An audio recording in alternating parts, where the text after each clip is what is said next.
There was a woman who stood barefoot on a wet October lawn in the hills of western North Carolina, holding her two 10-year-old children by the hand, watching strangers carry her life out through the front door of a house she had lived in for 9 years. She did not cry. She did not argue. Her chin stayed level. Her free hand pressed flat against the side of her thigh, as if she were holding something down that had not yet decided whether to rise or stay buried. At her feet, half soaked in the rain, lay a violin case. Inside that case was the fiddle her husband had given her on their wedding day, and every single string had been cut.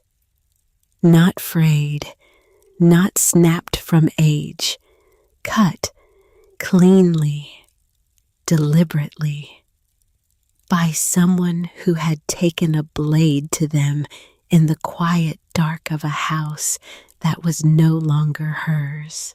The people of Carter County said Marin Holloway was lucky Everett Ashcroft had ever married her at all. A music teacher from the wrong side of the ridge. No family, no money, no name. They said the children would be better off with their grandparents, now people with real resources, real standing. But what they didn't know was that Everett had spent 6 years building her something the Ashcrofts could never take away. And what they didn't know was that he had left her the proof. If a story like this means something to you about a woman finding her way back to what was always hers, stay with me. Because what comes next is the part that changes everything. Subscribe before we go any further. There was a woman who stood barefoot on a wet October lawn in the hills of western North Carolina, holding her two 10-year-old children by the hand, watching strangers carry her life out through the front door of a house she had lived in for 9 years. She did not cry. She did not argue. Her chin stayed level. Her free hand pressed flat against the side of her thigh, as if she were holding something down that had not yet decided whether to rise or stay buried. The rain came sideways out of the ridge. It plastered her dark hair to her forehead. It soaked the thin sweater she had pulled on at 5 that morning when she still believed there was time to think. There was no time. The trucks had arrived at 7. The men had not knocked. They had simply opened the back gate the way men open gates when they have been told they have a right to. Silas, her son, stood on her left side. He was 10 years old, and he was already as quiet as his father had been. His small hand was cold inside hers, but it did not shake.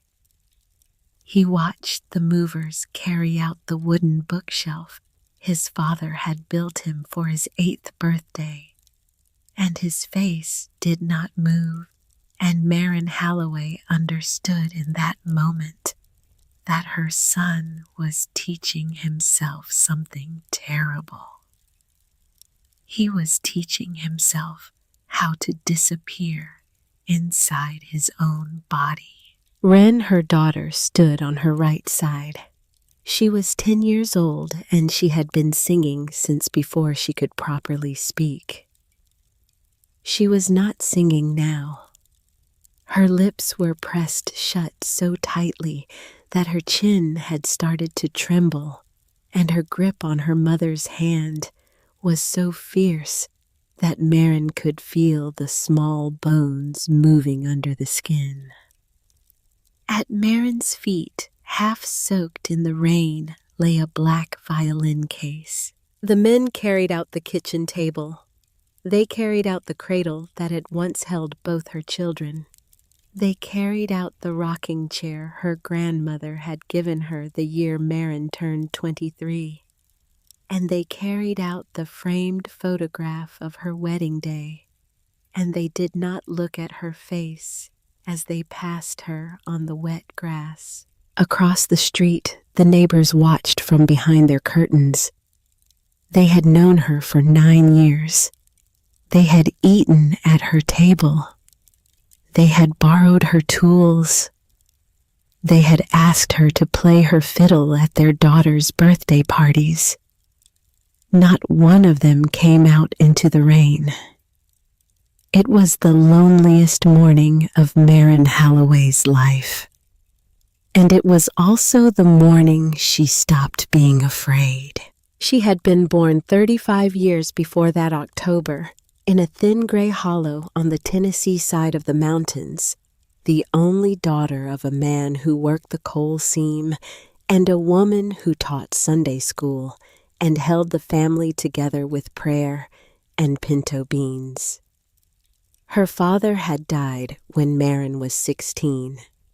Her mother had followed him 3 winters later of nothing in particular and everything in general. The way mountain women sometimes die when the work of staying alive becomes heavier than the work of letting go. Marin had taken her mother's old fiddle and her father's quiet stubbornness, and she had walked east. She had walked east until the mountains turned a different shade of blue. She had taken a teaching job at Ridgemont Elementary in Carter County, North Carolina, for $31,000 a year and a room above the post office. And she had told herself she would stay 1 year and then move on to somewhere that mattered. She stayed 11 years. Because in her 3rd week in Carter County on a Saturday morning in March, she walked into Foss Lumber and Hardware on Millbrook Road, looking for a picture hook that did not exist. And she met a tall man in a sawdust-flecked work jacket who was holding 2 pieces of lumber up to the light and frowning at them as if they had personally disappointed him. He looked at her. She looked at him. He held up the 2 boards. "Which one?" he said. She raised an eyebrow. "I don't know what you're building." "That's the point of the question." She looked at the boards. She pointed at the oak. "That one." He looked at the oak. He looked at her. He shook his head slowly. "Wrong answer. Beautiful, but wrong. The oak's too heavy for what I'm doing." "Then why did you ask?" He smiled. It was a slow smile, the kind that started somewhere behind the eyes and took its time arriving at the mouth. "Wanted to see what you'd say." He bought the oak anyway. His name was Everett Hale, he told her. 3 weeks later, he came to the parents' night at Ridgemont Elementary, even though he had no children, and he sat in the back row with his arms folded while she played a fiddle tune for the families. He came up to her afterward and asked if she would have coffee with him the following Tuesday, and she said yes, and that was the beginning of everything. His name was not Everett Hale.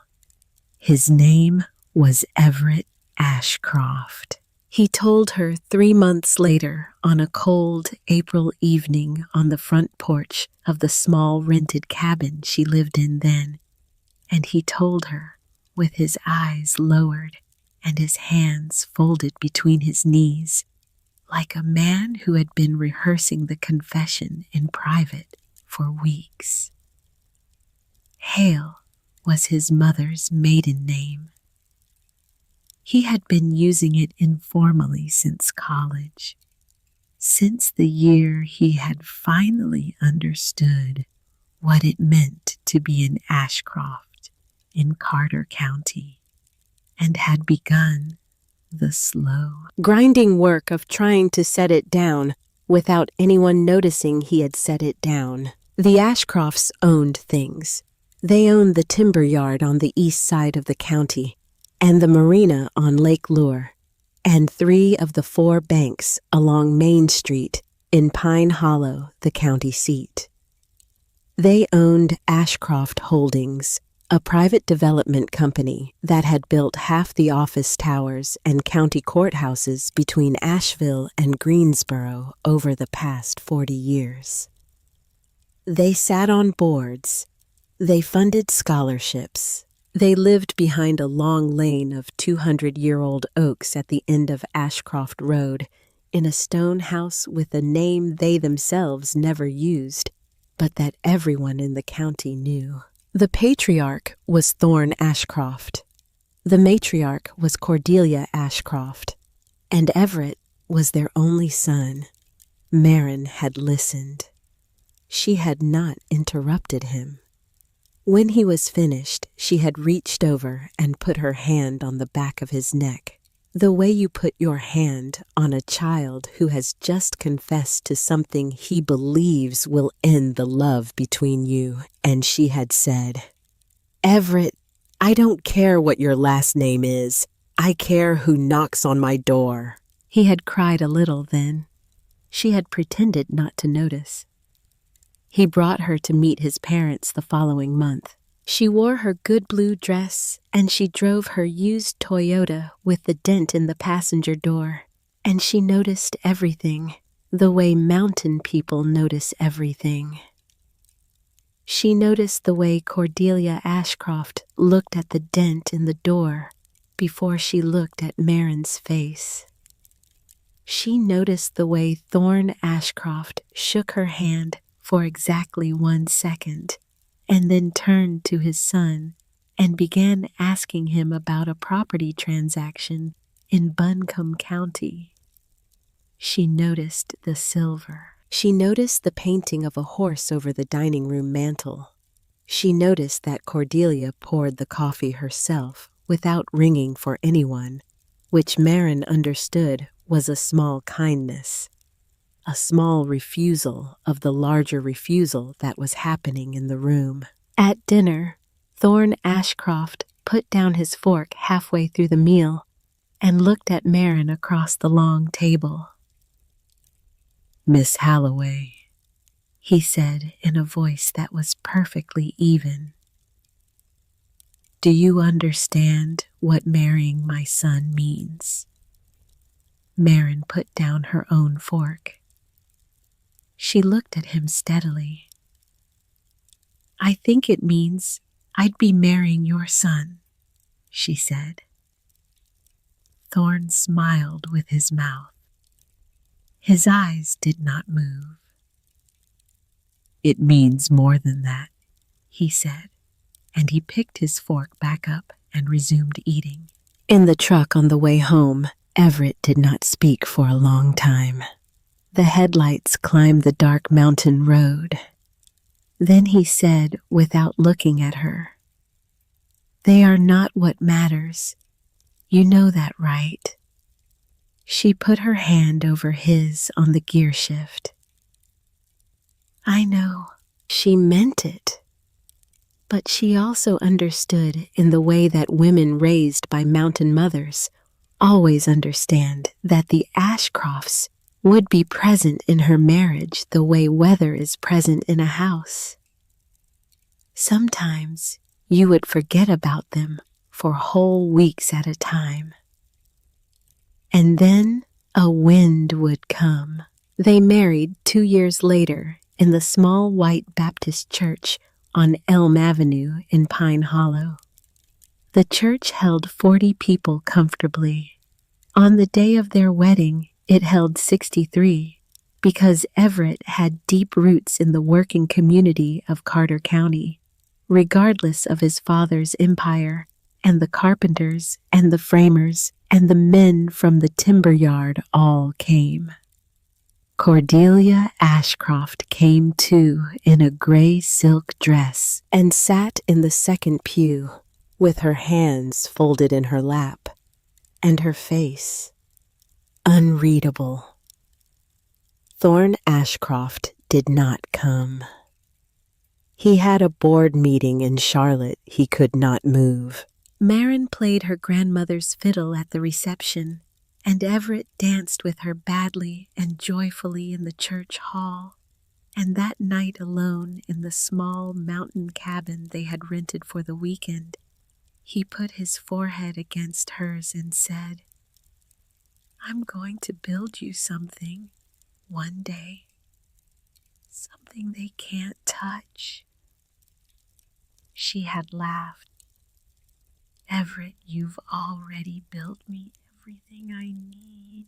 He had not laughed back. He had looked at her with the strange, grave focus he used only rarely. The focus he used when he was committing something deep into himself, and he had said, "No, not yet."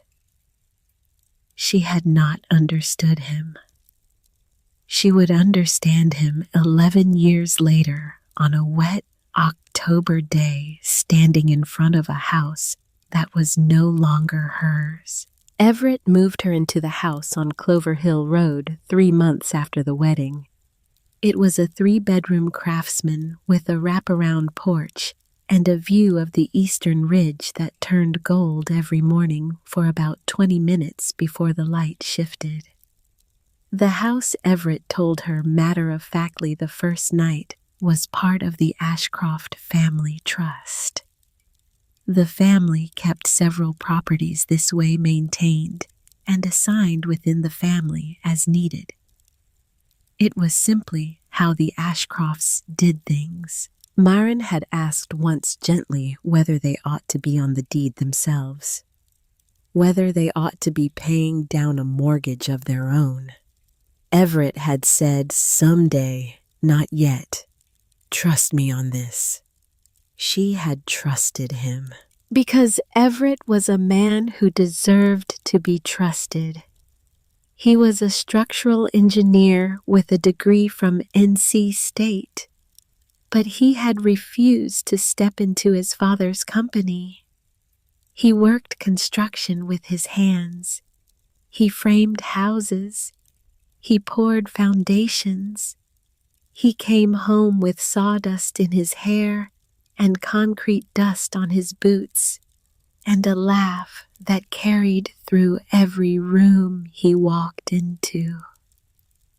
He had the calloused, gentle hands of a working man, and he used those hands to lift his daughter onto his shoulders and to help his son work through math problems at the kitchen table and to cup the side of his wife's face in the dark before they fell asleep at night. He had a habit Marin had never asked him about, and he had never explained. Every morning before he left for work, he would stop at the front door, turn around, and knock twice on the doorframe with the knuckles of his right hand. Knock, knock. Then he would go. She had asked him about it once when he had been gone almost 10 years. He had thought about the answer for a long time. "Started doing it after the twins were born," he said. "I never wanted to leave the house without them knowing I was going, without you knowing. Felt like leaving without saying goodbye was the kind of thing you should never get into the habit of." She had not asked him about it again. Silas and Wren had arrived 7 years into the marriage on the same February afternoon, 7 minutes apart. Silas came first, quiet and watchful, his eyes already open, already taking inventory of the room. Wren came second, making considerably more noise, which had remained an accurate description of her ever since. By the time she was 3 years old, she was inventing songs about the kitchen floor and the way the light came through the front window. And Everett would sit on the porch in the summer evenings and listen to his daughter sing and look at his wife with an expression that Marin had filed away in a private corner of her heart for the days that would come later. They were not rich. They were not poor. They were in the way that requires both luck and effort in roughly equal measure content.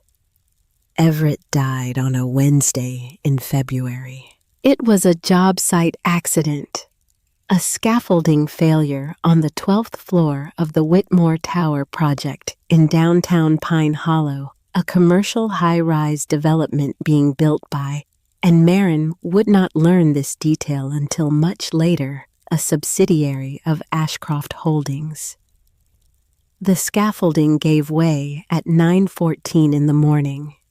Everett fell 40 feet onto a stack of rebar. He was dead before the ambulance arrived. He had knocked twice on the doorframe that morning at 6:45. Marin had been in the kitchen pouring his coffee into the steel thermos. She had called something back to him through the doorway. "Drive safe. Love you."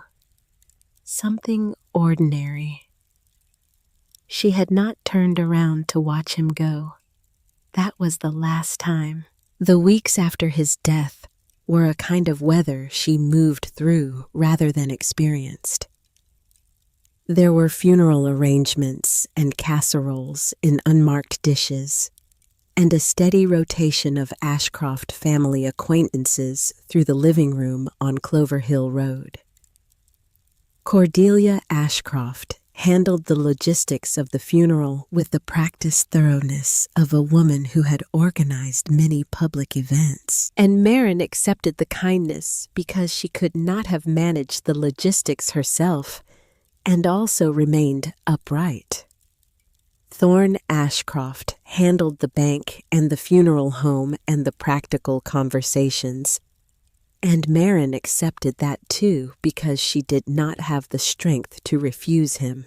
6 weeks after the funeral, on a Thursday morning in early April, Thorne Ashcroft came alone. He came at 10 in the morning after the twins had left for school. Marin would think about that later, the deliberateness of the timing.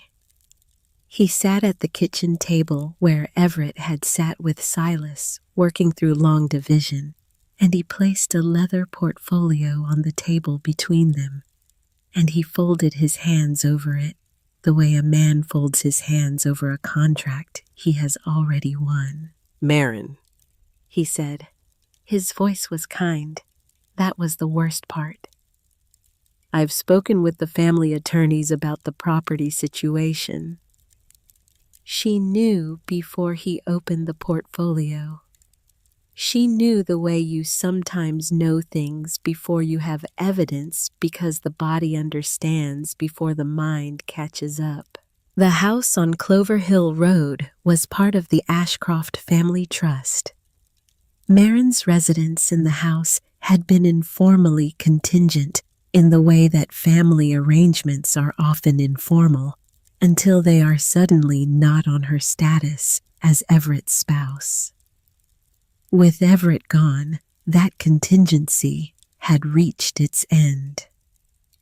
The attorneys had reviewed the matter. The language was precise. She had 72 hours. She asked him very quietly if he understood what he was doing. Thorne said he understood that he was protecting the long-term interests of the family. He said the children would be welcome at Ashcroft House. He said Cordelia had already spoken to the admissions office at Ashford Preparatory School, the private academy 2 counties over, where every Ashcroft of the last 3 generations had been educated. He said the family had the resources to give Silas and Wren every advantage that Marin and he said this without inflection, as a simple statement of fact could not provide. She told him the children were staying with her. He told her he hoped she would think very carefully about what was practical. She stood up. She showed him to the door. She did not slam it behind him. She did not allow herself the satisfaction. She stood in the kitchen for 1 full hour afterward without moving. Everett's coffee thermos was still sitting on the counter where she had not been able to put it away. Outside, the April morning was warm and bright. 2 cardinals were arguing in the dogwood tree by the porch. She had not slept properly in 43 days. She picked up the thermos. She washed it. She put it in the cabinet. Then she began to pack. The packing took 2 days. Silas packed his own room with the methodical precision of a small accountant, labeling every box in his careful printed handwriting, keeping an inventory on a sheet of notebook paper that he updated each time he remembered another item. He did not ask any questions. Marin found him at midnight on the first night, sitting cross-legged on his bedroom floor with his father's old framing square in his lap, turning it over and over in his hands as if memorizing the weight of it. Wren packed nothing. She sat on her bed with her knees pulled up to her chest, and she watched the process of her life being dismantled with the wide, unblinking expression of a child who has stopped trusting the stability of solid ground. On the second night, when Marin came in to say goodnight, Wren was still fully dressed. She had not moved. Marin sat on the edge of the bed. "Where are we going, Mama?" Wren said. Marin was so tired she could feel the tiredness underneath her tongue. "Somewhere good," she said. "I promise you, somewhere good. I'm still working on where exactly that is, but I'm working on it." Wren was quiet for a long time. "Daddy would know where," she said. Marin looked at her daughter who had Everett's eyes and Everett's stubborn small chin and Everett's habit of going directly to the truest thing in the room without softening it first, and she said, "Yes, baby, he would." She did not say anything else. There was nothing else to say. The call came the next morning. It came from an old woman named Elspeth Quill, who lived 4 miles away on the western edge of town, and who had known Everett since he was a teenager doing odd jobs for the widows in the neighborhood. Elspeth was 74 years old. She had lived in the same small clapboard house on Maple Ridge Lane for 41 years since the year her husband had died of a heart attack in the garden, and she had the directness of a woman who had long since stopped bothering with gradual approaches to anything. She appeared at Marin's door at 9 in the morning with a covered casserole dish and a paper grocery sack on which she had written an address in pencil. "Maple Ridge," she said. She handed over the paper.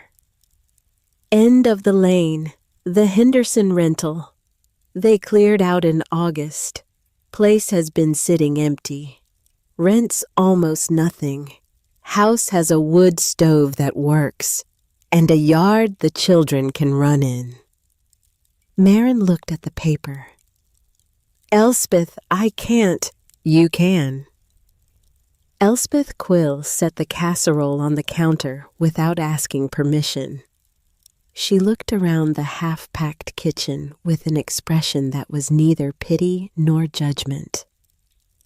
"The rent's been arranged. Don't ask me how. Just take the house. I'll be 200 feet from your back door when the furnace acts up, and it will. I'm warning you now." Marin pressed her hands flat against the paper sack. She felt the slight roughness of the brown paper under her palms. "Why are you doing this?" Elspeth Quill looked at her with the patience of a woman who had thought the question through long before it was asked. "Because Everett was a good neighbor to me," she said simply, "and I intend to return it." They moved on a Saturday. 3 men Marin barely recognized arrived in pickup trucks with the practical efficiency of mountain men who understood that the correct response to a neighbor in need is action rather than condolence. They did not ask her what she wanted moved. They simply moved everything. By 4 in the afternoon, what was left of her household was inside a house on Maple Ridge Lane that smelled of wood smoke and another family's years and had a porch that caught the afternoon sun. That night, after the children were asleep on mattresses in rooms they had not yet had time to make their own, Marin sat on the porch in the dark with her violin case across her knees. She had not played since February. The case sat on her lap like a thing she was not yet ready to open. She opened it. The fiddle inside was not her grandmother's. Her grandmother's fiddle was at her sister's house in Tennessee, where it had been since the funeral 2 years before. The fiddle inside the case was the one Everett had given her on their wedding day. A dark-stained maple instrument with a warmth in the wood that seemed to hold its temperature regardless of the season. She lifted it from the case. All 4 of the strings had been cut. Not frayed, not broken from age or tension. Cut, cleanly, close to the tailpiece, severed at an angle that could only have been made deliberately by a blade by a hand that had taken its time. Marin sat with the silent instrument in her lap for a long time. The October stars wheeled slowly over the dark ridge. The wood stove inside the house ticked as it cooled. Somewhere in the woods behind the property, an owl called once and was answered. She set the fiddle carefully back into the case. She closed the latches one at a time. She went inside. She did not sleep. In the morning, she began to build. The first month on Maple Ridge Lane was a study in arithmetic. Marin's teaching salary at Ridgemont was $38,000 a year. The rent on the small clapboard house by whatever quiet arrangement Elspeth had brokered was $400 a month. The utilities were her own. The groceries were her own. The new winter coats for 2 growing children were her own.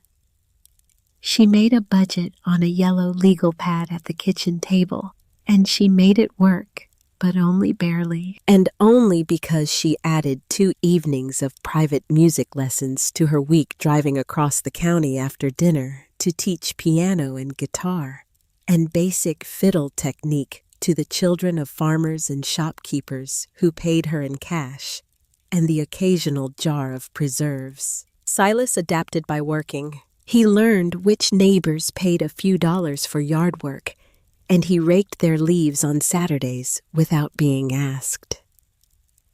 He took apart the temperamental latch on the back door of the house on Maple Ridge Lane and reassembled it twice, until he understood why it was failing. And then he fixed it, and he did not tell his mother until she happened to notice 3 days later that the door no longer stuck. He carried in firewood. He helped Wren with her homework. He spoke about his father exactly once a week on Sunday evenings when Marin made the meal Everett had liked best, chicken and rice, and Silas would say, "Dad would have wanted seconds," and Marin would say, "Yes, he would have," and that would be the conversation. It was not enough conversation. She knew it was not enough, but she did not know how to ask for more. Wren adapted by singing. She sang in the mornings while she got dressed. She sang in the afternoons while she did her homework at the kitchen table.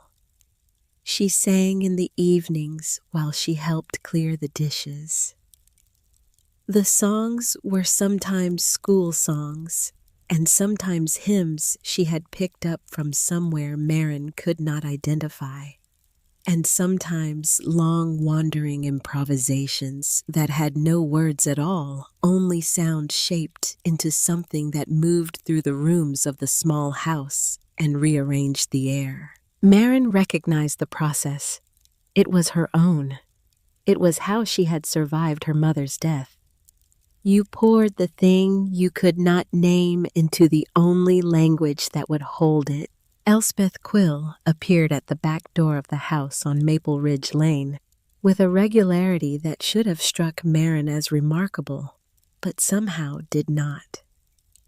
She brought food when food was needed. She brought company when company was needed.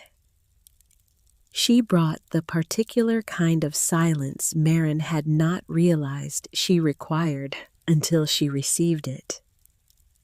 She taught Silas how to bank the wood stove correctly for overnight heat. She sat with Wren through long winter homework sessions and allowed the child to ask questions about her father that Marin herself could not yet answer without breaking. "What was he like, Mrs. Quill?"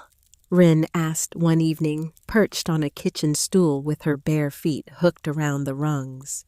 Elspeth thought about it for a long moment. "He was the kind of man," she said, "who knocked twice on the doorframe when he left the house, every time. I asked him about it once.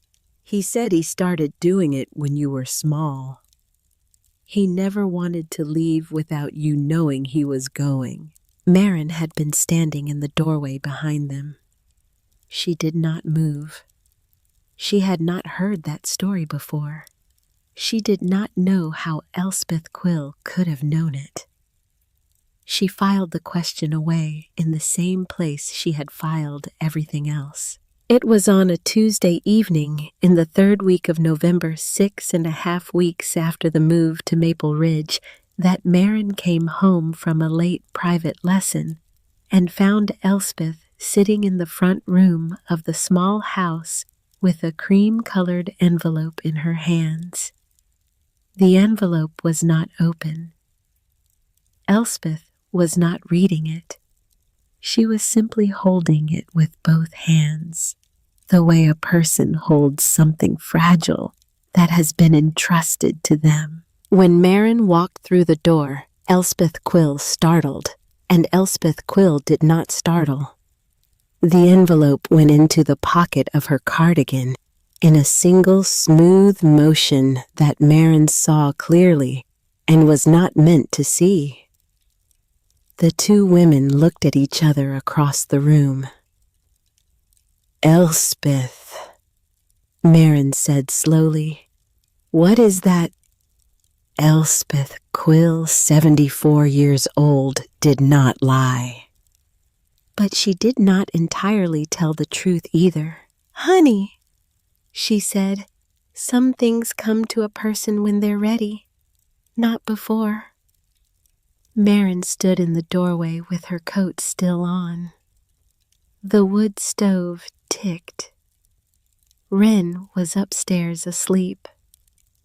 Silas was at the kitchen table working through a homework assignment with the careful intensity he applied to everything now. "Is that for me?"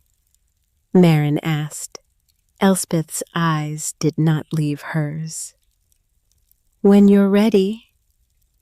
"Ready for what?" But Elspeth was already standing up. She moved past Marin toward the back door with the particular dignity of an old woman who has decided a conversation is over.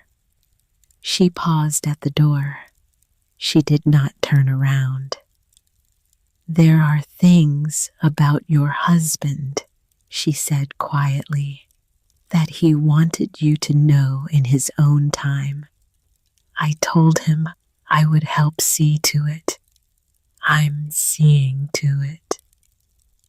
She left. Marin stood in the empty front room for a long time. The wood stove ticked. Outside, the wind moved in the bare November trees. From the kitchen came the small sound of Silas turning a page. She did not push Elspeth. Not that night. Not the next morning. She did not know yet what she was waiting for. But she had learned in the last 9 months that some things are best approached the way you approach a wild animal at the edge of a clearing, slowly, with empty hands, without looking directly at it. But she began to watch. She began to notice.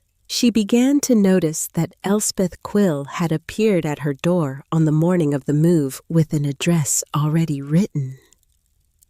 She began to notice that the rent on the Henderson rental was somehow less than half what such a house should have cost.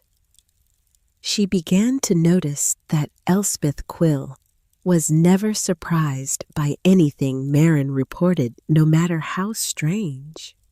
She began to notice that Elspeth had mentioned twice, in passing, and never the same way, twice a road called Hawks Ridge that ran north of town, as if it were a landmark Marin ought to be familiar with, even though Marin had lived in Carter County for 11 years and had never once heard her husband speak of it. She did not ask. She watched. It was on a Saturday afternoon in the second week after the strange evening with the envelope that Marin found the last box of Everett's things in the back of the hall closet of the house on Maple Ridge Lane. The box had been moved from Clover Hill Road with everything else. She had not yet had the strength to open it. She sat on the floor of the hallway. She opened the box. It contained his work clothes folded with the precision of a man who had not folded them himself. Elspeth again, Marin understood. It contained a small toolkit. It contained his good watch. And at the very bottom, in a manila folder, it contained a battered black field notebook with his name written in his own handwriting on the front cover. She had never seen the notebook before.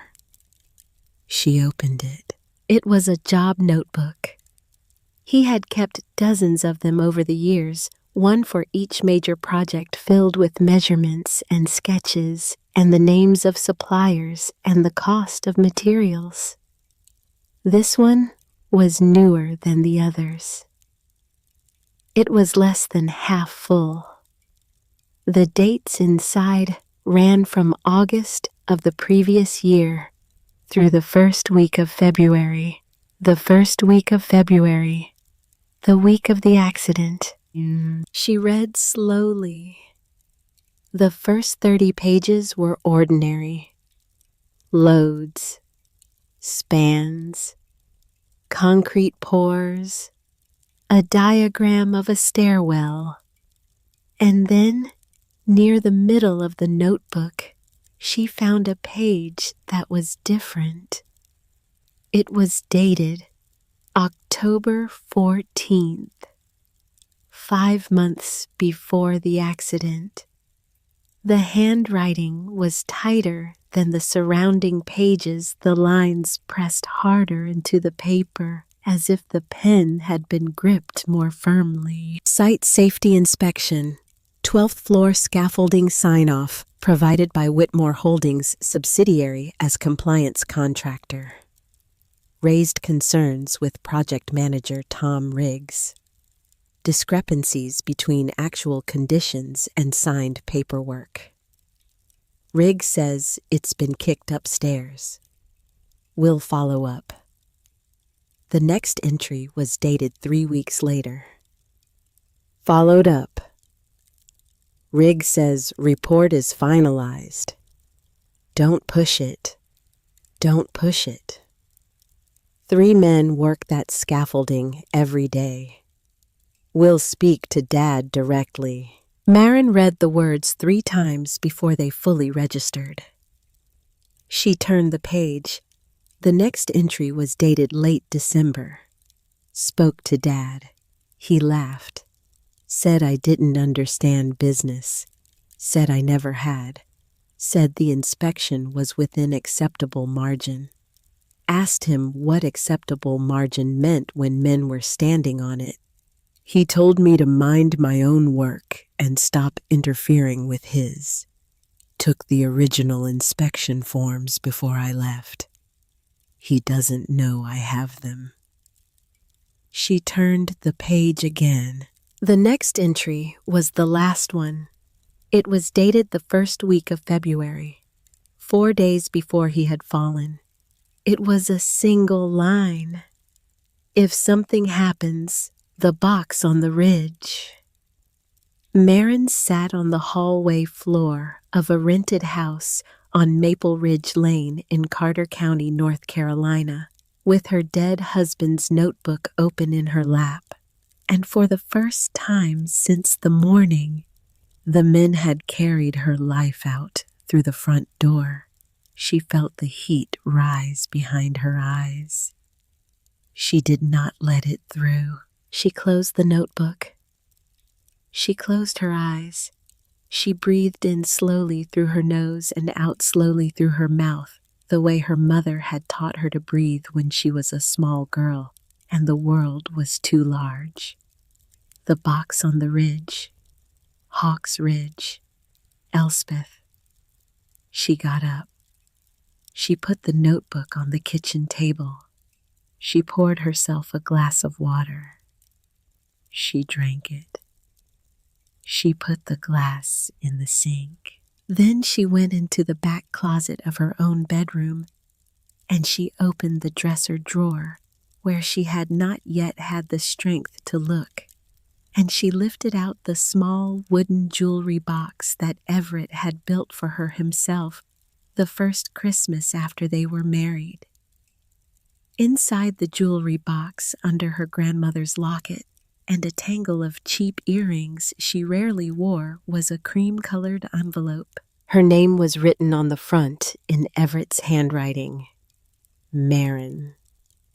The careful, slightly larger letters he had always used when he meant the writing to be seen. She did not remember putting the envelope in the jewelry box. She did not remember ever seeing it before. But she knew with the same certain clarity that had moved through her on the morning Thorne Ashcroft had sat at her kitchen table that Elspeth Quill had been in this house. That Elspeth had let herself in with the spare key the woman had insisted Maren give her for emergencies. That Elspeth had placed the envelope where Maren would find it only when Maren was finally ready to look. She sat on the edge of the bed. She opened the envelope. Inside was an old-fashioned brass key, the kind with a decorative bow, worn smooth from years of handling. Inside was a single sheet of yellow legal paper torn from a pad with 3 lines written in Everett's hand. Hawks Ridge. The blue tin box, second rafter from the north wall. Take it to Booker Lang. When you're ready, come home. She read the 3 lines twice. She turned the key over in her palm. The brass was warm against her skin, as if it had recently been held. She looked at the clock on the bedside table. It was 8:17 on a Saturday evening in late November. She picked up the phone and she dialed the office of the only attorney in Pine Hollow who had handled the small probate of Everett's estate, a careful, gray-haired man named Atticus Holt, who had told her twice on the morning of the proceedings that she should call him if anything at all should arise. She had not called him.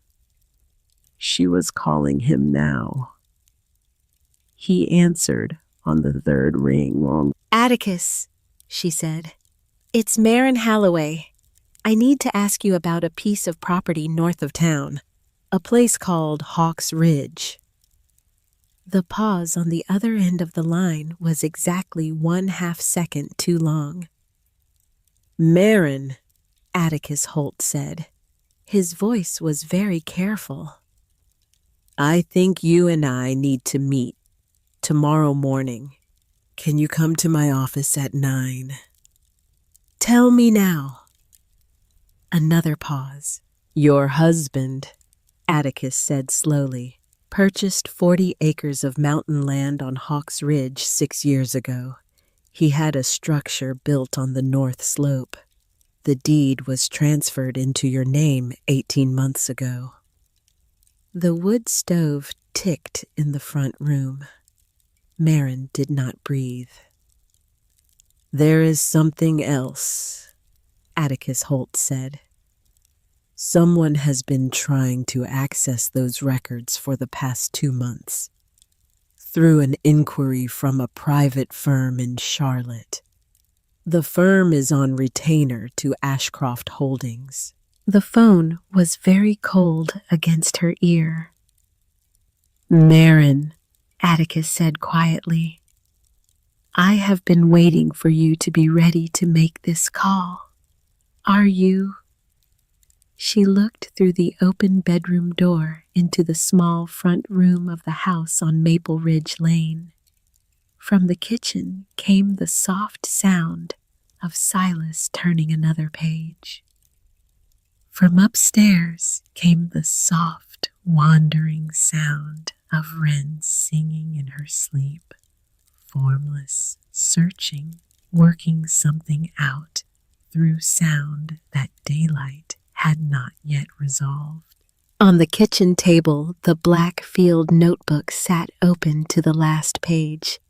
In her hand, the brass key was warm. Yes, Marin Halloway said. I'm ready. The drive to Atticus Holt's office on Sunday morning was the longest 12 miles Marin Halloway had ever driven in her life. She left the house on Maple Ridge Lane at 7:40 in the morning. Silas and Wren were still asleep. Elspeth Quill had come over at 6:30 without being asked, the way Elspeth had been coming over without being asked for 2 months now, and she had set herself up at the kitchen table with a cup of coffee and a paperback novel she was not actually reading, and she had said only, "Go on, they'll be fine." Marin had not asked her how she had known to come. She was past asking. The brass key was in her coat pocket. The black field notebook was on the passenger seat beside her, wrapped in a kitchen towel, like something that might break. The yellow paper with the 3 lines was folded inside the notebook, and in her hands on the steering wheel of the used Toyota, with the dent in the passenger door, the same car she had driven to her first dinner at Ashcroft House. 11 years before, she could feel a small, fine tremor she was not able to control. It was not fear. She knew the texture of fear. She had been living inside it for 9 months. It was something else. Something colder. Something more useful. She drove. The November mountains were stripped down to their bones on either side of the highway. The maples gone bare, the oaks holding the last brown leaves, the long ridges visible through the trees in a way they were not visible in summer. The valley below Pine Hollow lay in a thin gray light. The whole world looked like a page that was waiting to be written on. Atticus Holt was waiting for her at his office on Court Street. He was 62 years old. He had a gray beard he kept short and reading glasses that lived on a chain around his neck and a deliberate courtly way of speaking that Marin had liked from the first day she had met him. He had not been the Ashcroft family attorney. That had been the entire point. Everett had chosen him precisely because he was not. He let her in through the side door and locked it behind her, which she noticed. He poured her coffee without asking. She noticed that too. He sat down across from her at his desk, and he folded his hands, and he said, "Tell me what you found." She told him. She put the notebook on the desk between them, and she turned it to the pages she had marked. She put the yellow paper beside it. She put the brass key on top of the yellow paper. She told him about Elspeth Quill in the front room with the envelope. She told him about the cream-colored envelope appearing in her own jewelry box. She told him about the line in the notebook. "If something happens," the box on the ridge, and she watched Atticus Holt's face very carefully as she spoke. He did not look surprised. That was the thing that told her more than anything else how deep this water was. When she had finished, Atticus Holt removed his reading glasses. He folded them and set them on the desk. He looked at her for a long moment. "Marin," he said, "I am going to tell you several things now. Some of them are going to be difficult to hear. I am going to ask you to hear them all before you respond." She nodded. "Your husband came to see me 4 years ago," Atticus said. "He came to me because his regular attorney was on retainer to his father, and he did not trust the arrangement. He set up a separate legal structure, a trust in your name, funded by his own savings and his own labor over the years, entirely independent of any Ashcroft family asset. 6 years ago, he purchased 40 acres on Hawks Ridge using that trust. He paid cash. He used a contractor friend's license to pull the building permits. The deed has been in your name alone since 18 months ago. There is no Ashcroft claim on that property of any kind." Marin held the coffee cup in both hands. She did not drink from it. "There is a structure on the land," Atticus continued. "He has been building it himself for 6 years, working weekends and summer evenings. It is mostly framed in. The interior is not yet finished. The roof is sound. He intended, I believe, to eventually move your family there. He never told you because, and these are his words to me, not mine, he did not want you to know he was building it until he could put a finished key in your hand." She did not move. 18 months ago, Atticus said, your husband came to see me again. He asked me to draft an affidavit attesting to the separate nature of that asset. He had it witnessed by 2 parties. One of them was Elspeth Quill. The other was a contractor friend named Burl Tate, who has since passed. Marin looked up. He was preparing for something. Yes, Atticus said. I believe he was. He thought he might die. Atticus Holt was very quiet for a moment. I believe, he said, choosing the words with great care, that he became aware over the course of his last year that his father was engaged in business practices that put workers at risk. I believe he made the decision to document those practices. I believe he understood that doing so was not without personal danger. And I believe that he wanted you and the children to be entirely beyond the reach of anything that might follow. The room was very still. The notebook, Marin said. May I see it? She slid it across the desk. Atticus put on his reading glasses. He read the marked pages slowly. He read them twice. When he set the notebook down, his hands were not entirely steady. This, he said quietly, is contemporaneous documentation, written in his hand, dated, specific. If it is what it appears to be, it is evidence. Evidence of what? He took off the glasses again. Marin, he said, I am going to be careful with my words because I am an officer of the court, and I am not making accusations I cannot support. But what your husband documented in this notebook is a pattern of falsified safety inspections on the project where he was killed. Sign-offs provided by a compliance contractor that is a subsidiary of Ashcroft Holdings.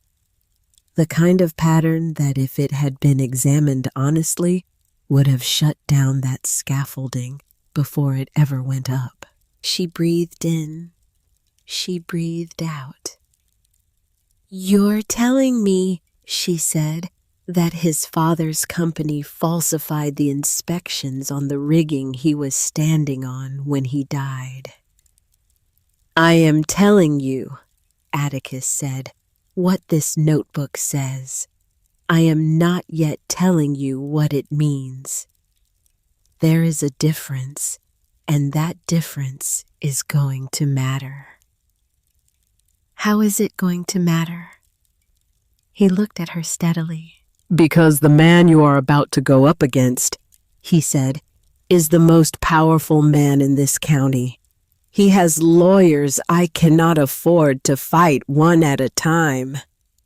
And if we move on this incorrectly too fast in the wrong order in front of the wrong eyes, every piece of paper in this office and on that ridge will disappear, and Thorne Ashcroft will spend the rest of his life on his porch in a wicker chair drinking bourbon. She set the coffee cup down. So, what do we do? You go up to the ridge, he said. You open the blue tin box. You bring me what is in it. Nothing leaves your hands except into mine. We make copies. We move only when we are ready to move all at once. And in the meantime, you go on with your life as if you do not know what you now know. That last part, Marin said, is going to be the hardest part. I am aware. She picked up the brass key from the desk. She turned it over once in her palm. Then she closed her fingers around it. There's something else you should know, Atticus said. 2 months ago, a private investigation firm in Charlotte filed an inquiry on the deed records for the Hawks Ridge property. The inquiry was made under a corporate veil, but the retainer is traceable. It traces to Ashcroft Holdings. He's looking for it. He has been looking for it, Atticus said, since approximately the day after your husband's funeral. He has not yet found it because the deed was filed in a county 2 hours north, and the records there are not digitized, and there is no Ashcroft name attached to the transaction. But he is looking. She thought of the cut strings on the fiddle. She thought of the careful, deliberate angle of the blade. He's been in my house, she said quietly. Yes, Atticus said. I believe he has. She drove home with her hands steadier than they had been on the drive in.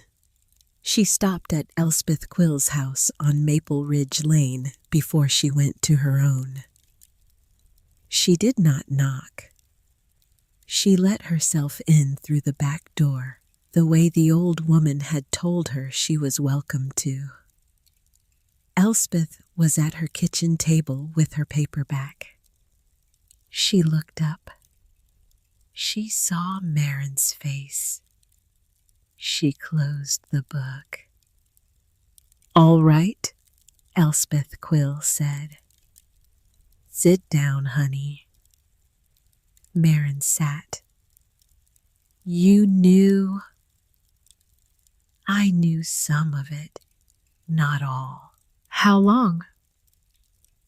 Almost 2 years. He told you. He asked me to be one of his witnesses. He asked me to keep an eye on you if something ever went wrong. He asked me specifically to find a way to get you onto Maple Ridge if his parents made a move on the house on Clover Hill. The Hendersons didn't move to Roanoke, sweetheart. Your husband paid them to vacate their rental last August and prepaid the rent on it for the better part of 2 years. I held the paperwork for him. Marin put her hands flat on the table. Why didn't you tell me? Elspeth Quill looked at her with the long, quiet patience of an old woman who had buried a husband and outlasted 3 of her own children, and had learned somewhere along the way that some questions deserved real answers. Because, honey, she said, he made me promise not to. Not until you were ready. And you were not ready, Marin. You were drowning. You don't tell a drowning person about the boat on the other side of the lake. You give them a piece of wood to hold on to, and you wait. Marin looked at the old woman across the table. She did not know whether what she felt in her chest was anger or gratitude, or some third thing the language had no word for. What else, she said, haven't you told me yet? Elspeth Quill did not look away. Sheriff Booker Lang and Everett were friends since the 7th grade, she said. Your husband told me if anything ever happened to him to make sure you brought what was in the box on the ridge to Booker. Not to the state police, not to the county prosecutor, to Booker. He said Booker would understand why. Marin absorbed that. Booker Lang. He's a good man, Marin. He's the only sheriff this county has had in 20 years who isn't on a leash. Marin stood up slowly. I'm going up there tomorrow, she said, to the ridge. You'll need a truck. I'll need a truck. Elspeth Quill nodded once. I'll call Pastor Edmund tonight. He'll bring it round at sunup. Pastor Edmund Crail brought his 1998 Ford F250 to the curb on Maple Ridge Lane at 6:15 on Monday morning. He was 58 years old, a tall, thin man with a kind, weathered face and the matter-of-fact generosity of a country pastor who had long since stopped distinguishing between his possessions and his congregations. He had brought a thermos of coffee. He asked no questions. He drove her up the mountain himself. The turnoff for Hawks Ridge was unmarked. It was a gravel track that split from County Road 11 about 2 miles north of town and climbed through second-growth timber in long switchbacks. The truck handled it easily where her car had not. They reached the top in 12 minutes. She saw the house first through the trees, a shape that resolved as they came around the final turn into something deliberate, something built, something that stood with the particular squared honesty of work done by hands that knew what they were doing. The structure sat on a cleared shelf of the ridge. The whole Blue Ridge Valley spread below it in the thin November light. The exterior walls stood solid. The roof was on and sound. The windows were framed but not yet glazed open rectangles admitting the cold air and the smell of pine. Inside, the framing was complete. A wood stove sat centered on a stone hearth that had been laid with extraordinary care. The stones fitted without mortar, in the old way, each one chosen for how it met its neighbor. She walked into the main room and stopped. She put her hand against the doorframe. She did not cry. She had not allowed herself to cry in 9 months. She did not allow it now. But she stood for a long time looking at the marks of his pencil on the framing measurements corrections, the small notations of a man who had been talking to himself across the years he had been alone in this room. On a beam above the east window in pencil that the weather had not yet erased, she found a single line in his handwriting. The view from here is worth everything. E. She walked to the north wall. The rafters ran in pairs across the open ceiling. She counted up from the floor. First, second.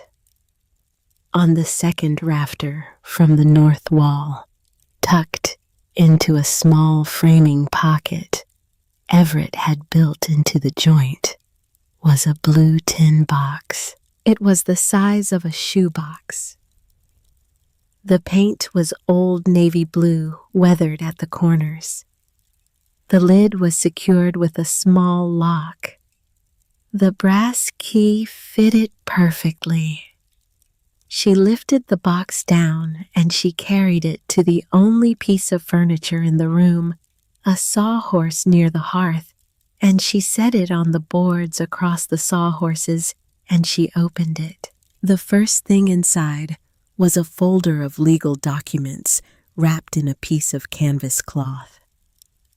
The deed, the survey, the trust paperwork, the affidavit witnessed by Elspeth Quill and Burl Tate. All of it clean. All of it exactly as Atticus Holt had described. Beneath the documents was a manila envelope. The envelope contained photocopies of safety inspection forms. The originals were on Ashcroft Holdings' letterhead. They covered the Whitmore Tower project for the 18 months before Everett's death. Half of them had signatures that did not match the inspector's name printed beside them. Several had been signed on dates when, according to a small note in Everett's handwriting, clipped to the corner of the envelope, the named inspector had been documented out of state on other contracts. Beneath the envelope was Everett's tape measure, the leather case worn soft, his name in permanent marker on the back. She put it in her coat pocket without thinking about it. Beneath the tape measure was a second envelope. This one was sealed. Her name was on the front in his hand. She sat down on the edge of the sawhorse. She opened it. The letter inside was 3 pages long, written on the same yellow legal paper as the note from the jewelry box, in the careful, pressed handwriting he had used for important things. It was dated the 3rd week of January, 3 weeks before he had died. Marin, if you are reading this letter, then something has gone wrong, and the precaution I have been hoping never to need has turned out to be necessary. I am sorry. I am so sorry, my girl.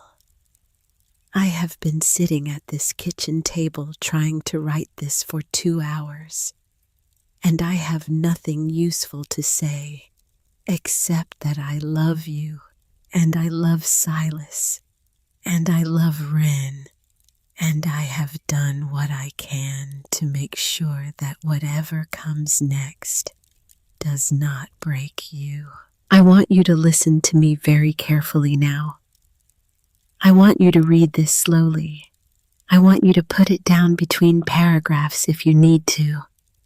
I am going to tell you what I know. 6 months ago, I started to notice things on the Whitmore Tower project. The safety inspections were being signed off by a compliance subsidiary that my father controls. The actual conditions on the rigging did not match the conditions described in the reports. I raised it with the project manager. He told me it had been handled upstairs. I did not believe him.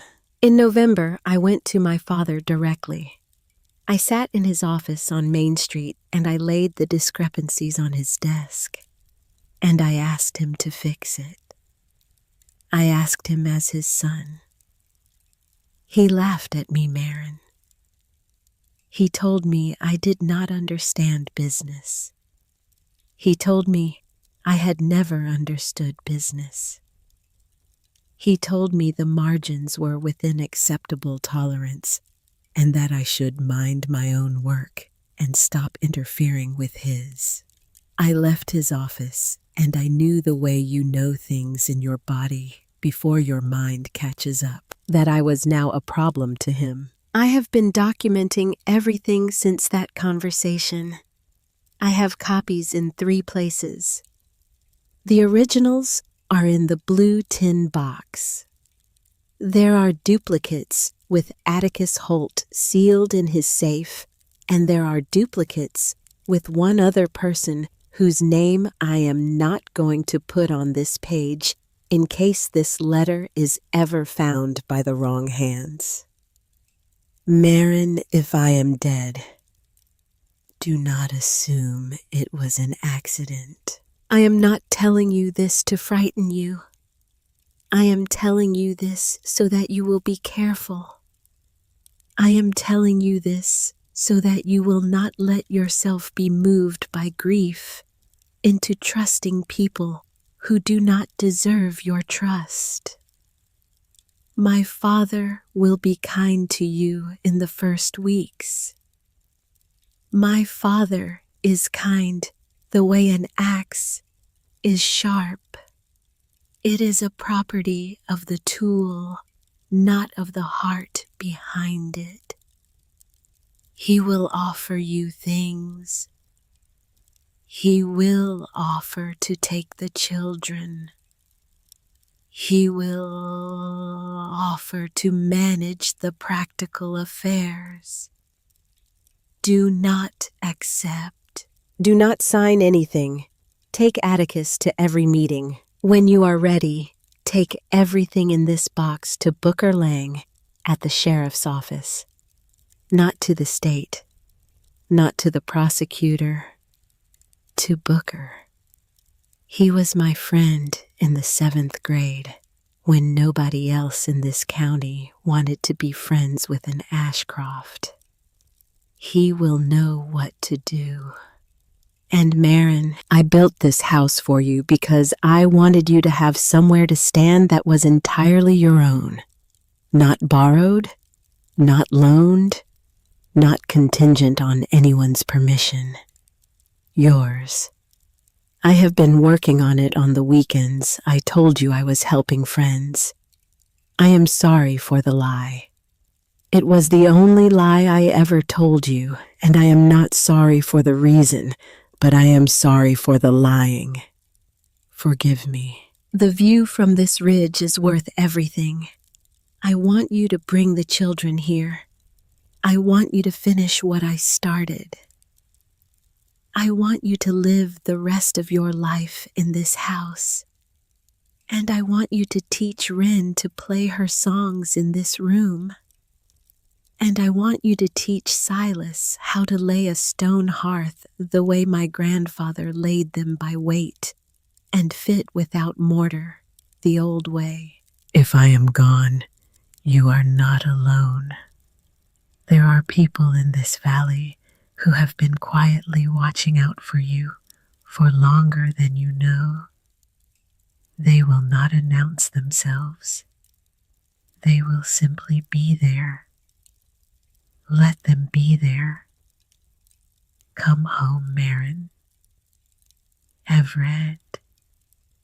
She read the letter twice. She folded it. She put it back into its envelope.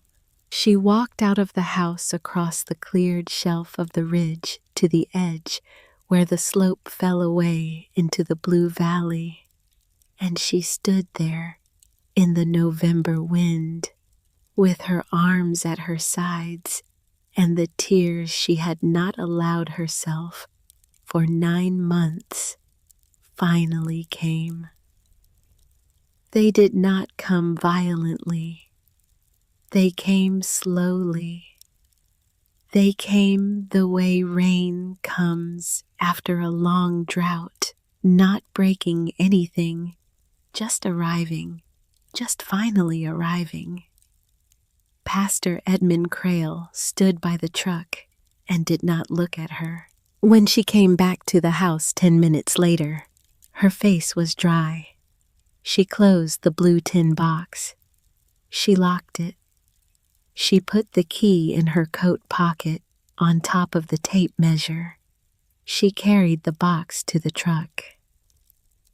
"Pastor," she said. "Yes, ma'am. I'd like you to drive me into town." "Where to?" "Atticus Holt's office. After that, the sheriff's department." Edmund Crail nodded once. He drove her down the mountain. Sheriff Booker Lang was 60 years old. He was a thick-shouldered man with white hair cut short and a face that had been weathered by 35 years of looking at things other people did not want to see. He had grown up 2 streets over from Everett Ashcroft. He had played second base on the same Little League team. He had been the best man at Everett's wedding to Marin 11 years before, and he had cried at the funeral, standing in the back of the church where nobody could see. He took the blue tin box from Marin at his desk in the back of the sheriff's department late that Monday afternoon. He read the letter. He read the inspection forms. He read the field notebook.